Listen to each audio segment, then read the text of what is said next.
အားလုံးမင်္ဂလာပါခင်ဗျာအခုစာကြောင်းတစ်ကြောင်းကိုထပ်ရှင်းမှာဖြစ်ပါတယ်အဲ့ဒါကဘာလဲဆိုရင် home may be consider the birthplace of manner home may be consider home ဆိုတာကအိမ်ပေါ့အိမ်ဆိုတာကကြတော့ကျွန်တော်တို့ကဒီ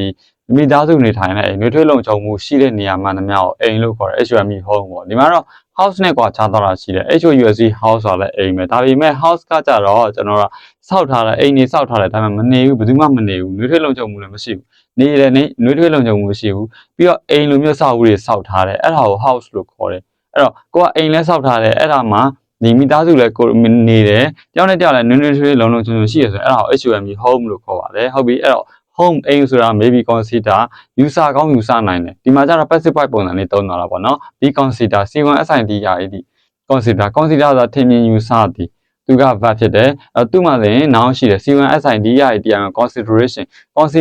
ဆိုတာစဉ်းစားဆင်ခြင်ခြင်းနော်စဉ်းစားဆင်ခြင်ခြင်းအဲ့တော့ဒီမှာတော့ consider ပေါ့နော် consider ဆိုတာယူဆနိုင်တယ်အဲ့တော့ home ကို consider အိမ်ကိုယူဆနိုင်တယ်ဘာလဲဆိုတော့ the birthplace of manner birthplace ဆိုတာကြတော့ BIRTPNC birthplace ဆိုတာပေါက်ဖွားရနေရမွေးဖွားရနေရစတင်ရနေရသူကတော့ noun ပေါ့နော် the birthplace of manner အဲ့တော့ manners ဒီအမှုအကျင့်နေပေါက်ဖွားတဲ့ပထမဆုံးနေရာကအိမ်လို့ယူဆလို့ရပါတယ်နောက်တစ်ကြောင်းကိုဆက်ပြောမယ်ဆိုလို့ရှိရင် children here what the elders around them say and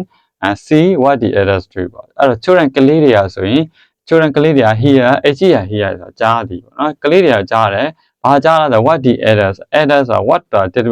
the what ဒီနေရာမှာကျတော့သူကဒီအရှိရနဲ့ here ကြားတယ်ဘာကြားသလဲဒီမှာဆိုရင် what the elders